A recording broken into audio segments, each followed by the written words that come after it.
Spawning up in the top left-hand position of Heavy Rain, we have the orange Zerg player, representing Team StarCraft to Improve, MangO. And his opponent, down to the bottom right.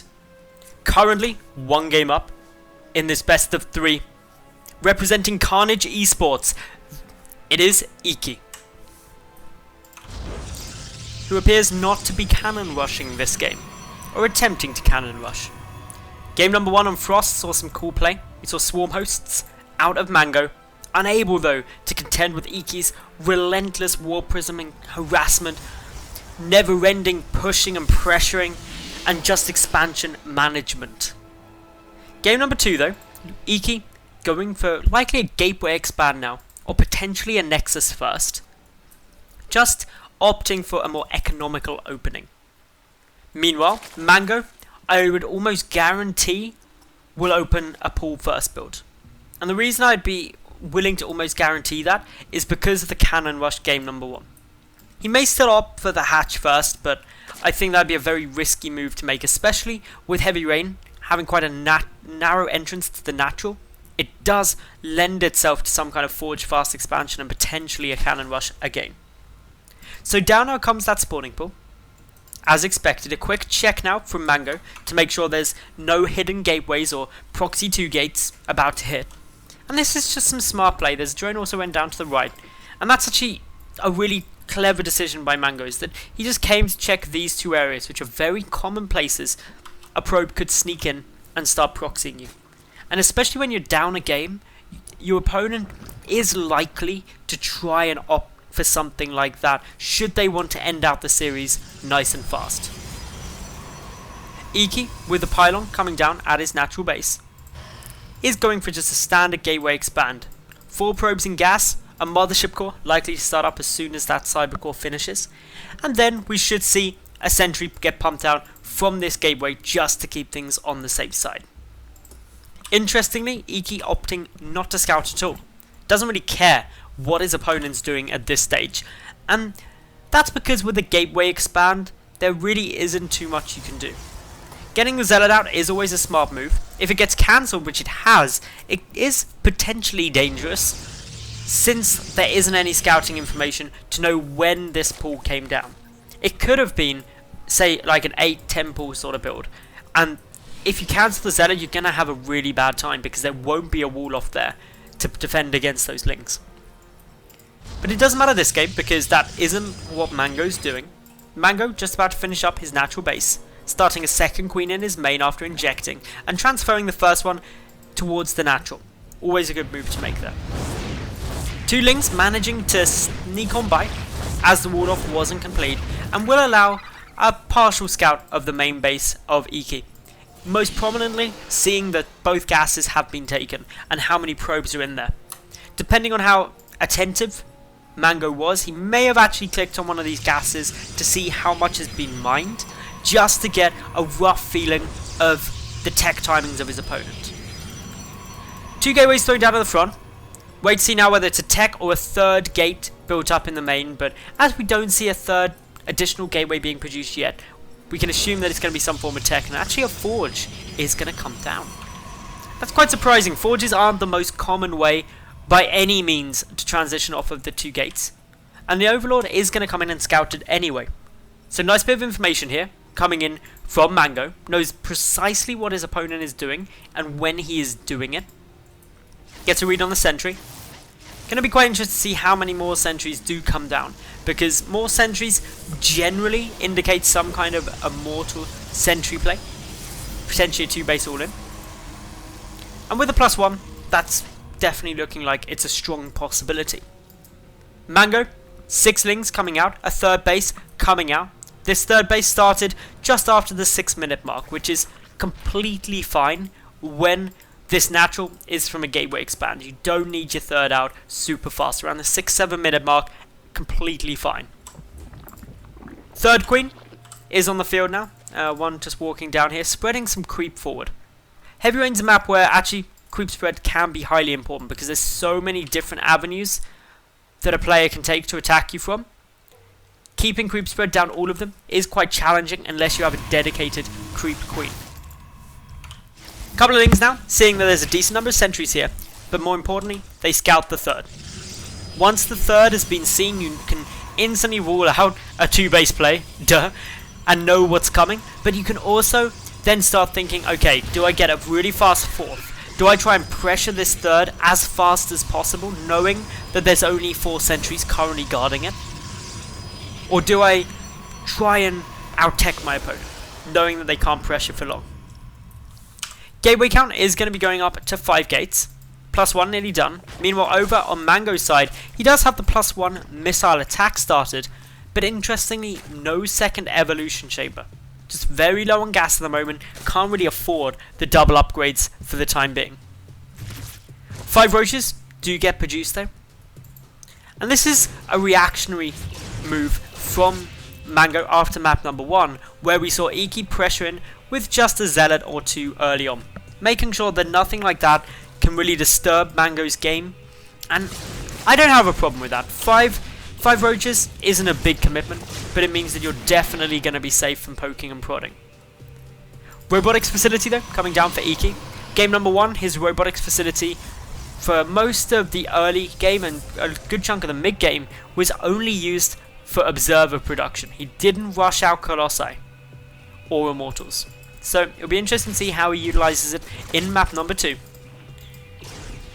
Good use of Hallucinated Phoenix from Eiki as well.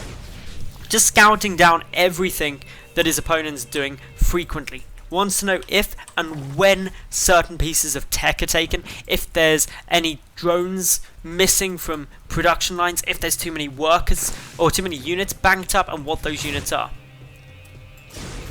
Another Hallucinated Phoenix just coming through. It's going to get a little bit detoured though by that Overlord, which means in the main, Eiki has not seen that an infestation pit has been started.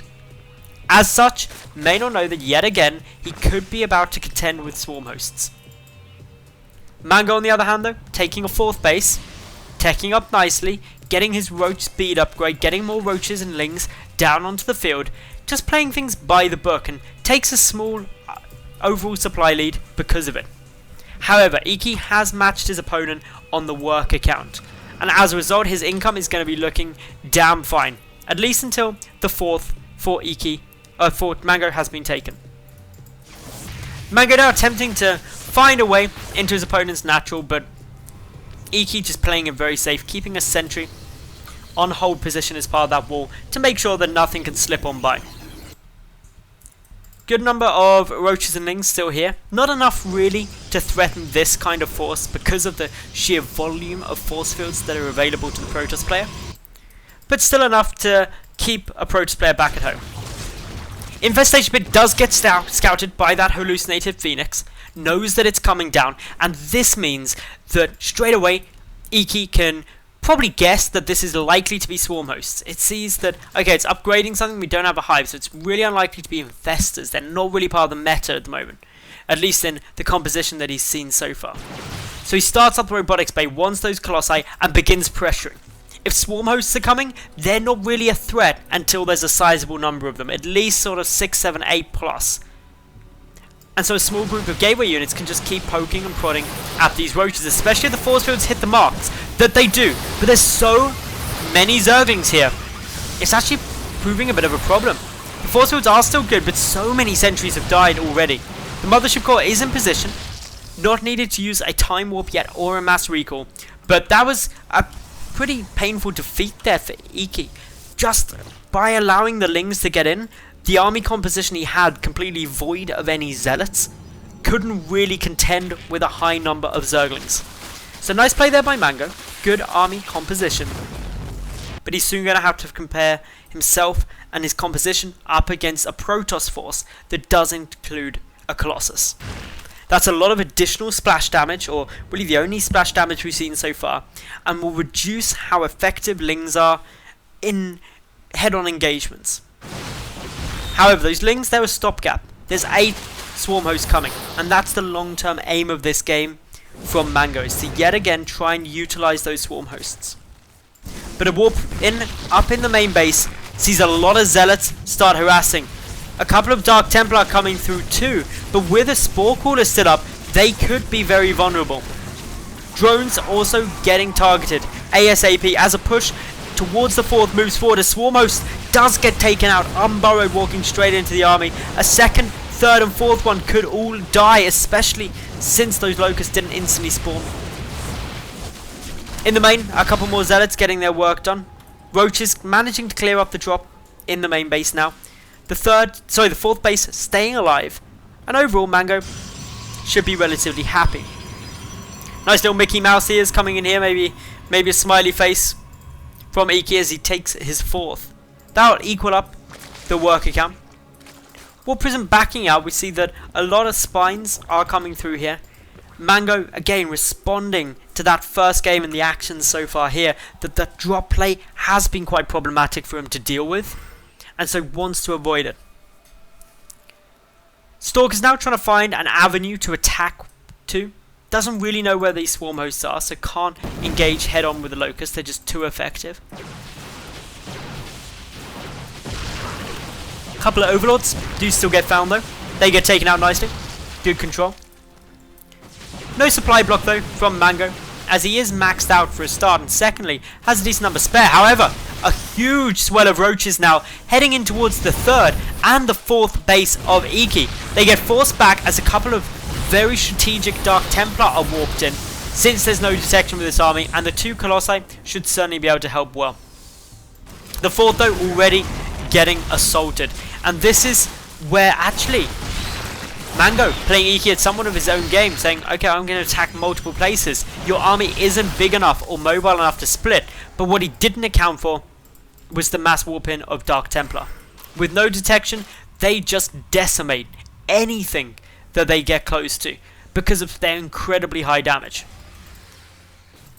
Overall, supplies are favouring MangO. He's up by about just over 30, about 32-ish. Whereas MangO, he's also lost his 4th, and that's going to hurt him.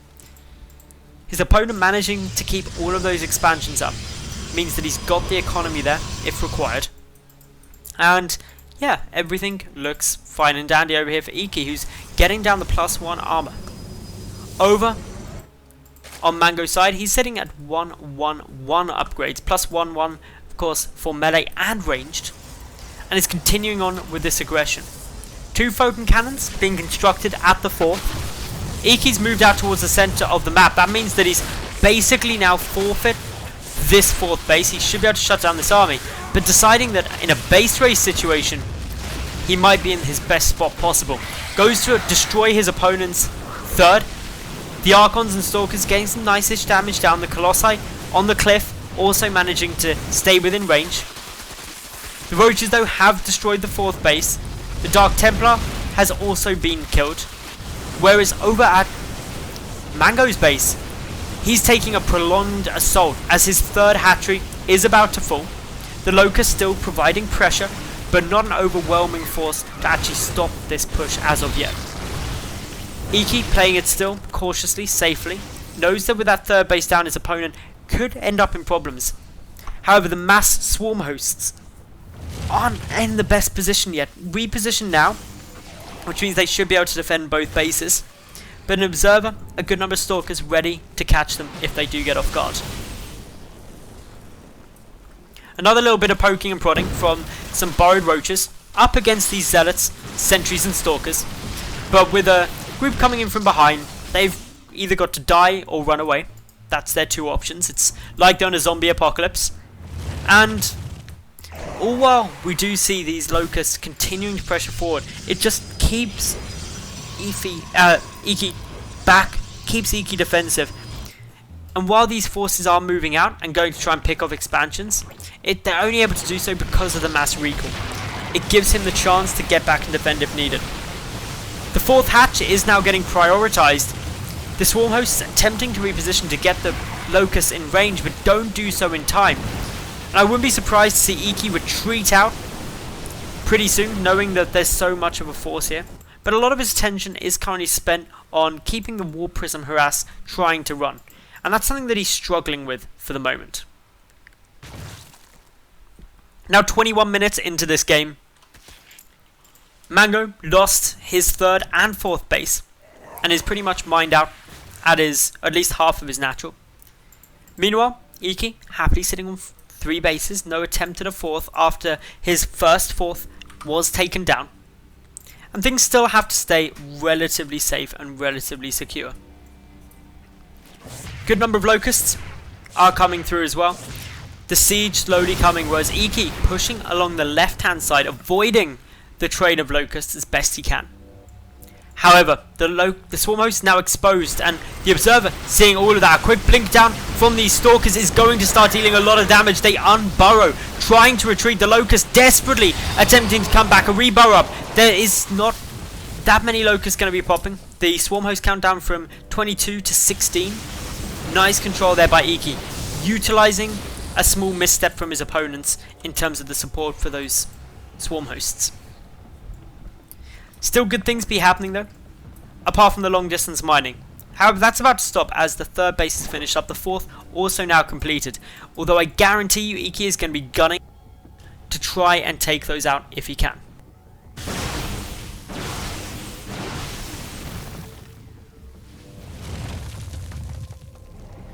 Not too much else really happening at the moment, just watching those rocks get taken out, keeping a close eye.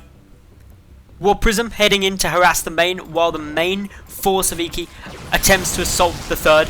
A swarm host gets taken down though. A lot of these swarm hosts do now burrow up, but they were quite late in doing so, allowing quite a few to get taken out. The storms now being utilized at the perfect moment. Storms deal very well against locusts, but the energy can be a problem. More swarm hosts got taken out, but locusts now pressuring the main Protoss force. In the main, the Warp Prism has activated, but nothing warped in as of yet. Regardless though, the 3rd dies. 2 High Templar now heading in towards the 4th base. I'm not quite sure what these 2 are doing. They're probably unfortunately going to die. Become an Archon, but it's a little bit late for that. In the main, a Zealot warping yet again, but with 3 spines. Not really able to achieve that much for now. Another Roach attack heading in towards this bottom left hand 4th that Eiki's just taken. There's 6 cannons there now, so that's going to be quite difficult to assault. And also there's no mining occurring as of yet.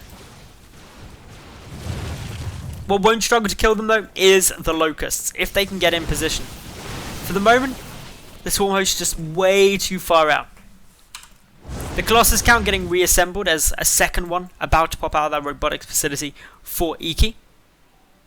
And its Warp Prism also just moving back over creep. The downside to this is it alerts MangO where he is with that, and reduces the risk of any kind of drop play. Locusts are still pushing through, going to be trying to find a nice way to go. Able to start picking away at these cannons, and this is really the purpose, or the original intended purpose of these swarm hosts, is to break a sieged position. Just send wave after wave of it, so it's slowly worn down. Swarm hosts have unburrowed now, they're backing away to safety. Warp Prism getting ready to go in again, ready to harass yet again. Although if it does even get any worker kills, they're not going to be too useful at this stage of the game. A push though, towards the 4th base of MangO. Eiki is doing a lot of good work. The swarm hosts have to unburrow, they get back up their locusts, they need to burrow again to utilize them. A Stalker takes out 1, the 4th base dies 2. And this was a nice little push by Eiki, who now backs away, playing things slow and very steady. Doesn't need to take big gambles, knowing that every little win like this gets him slightly further ahead. And the main place we see that slight lead is the fact that MangO has lost more resources and is also sitting on a bit of a lower bank. Tech switch preparing as well with the triple Stargate. This tech switch, genius. And that's because the anti-air currently available to MangO consists of that. 1 queen is the only anti-air other than spores that's on the field. There's also no spire, which means there can't be any corruptors, there can't be any mutalisks. And between these things, there's also no hydrogen either, so there's not even any hydras to come and help with this. There really is nothing in the way of anti-air. So if, and it's quite a big if, Eiki can catch his opponent completely off guard with the tech switch into the triple Stargate, he may just win. Zealot's going to be clearing out that hatch. Cancel goes down though. for MangO, which means he's going to stay safe for the while. Triple Void Ray production, and of course Void Ray's incredibly effective. However, the Mutalisk switch coming through, where did that Spire come from? Didn't notice that actually come down, so my previous statement was incorrect. And this is now a problem for Eiki. If he doesn't see these Mutalisks soon, he's going to run into some hurt, because he's investing heavily in Void Rays. Having to back away from those Locusts yet again. The Mutalisks now spotted though, and with the triple Stargate they can get annihilated by triple Phoenix. Glad to see that switch come through. MangO identifying, or rather Eiki identifying what MangO's doing and responding to it brilliantly. This triple Stargate is pretty much the best you could ever hope for as a Protoss player to deal with Mutalisks, and catching them now and having built the 3 Stargates regardless, things couldn't be more beautiful right now in Aya, if it's even than anyone could imagine. Couple of Zealots still harassing here up against these workers. Current worker count is 46 to 55, although Eiki doing everything in his power to diminish the drone count. The swarm host count though, sitting at 20, there's a good number of them on the field. The push though coming up from the right. The first 3 Phoenix making their way, the second 3 Phoenix making their way across the map, going up to 6 already. This triple Stargate production, devastatingly good. And with that, MangO loses his final attempt at a 4th, and GG's out, meaning that Eiki wins the series 2-0.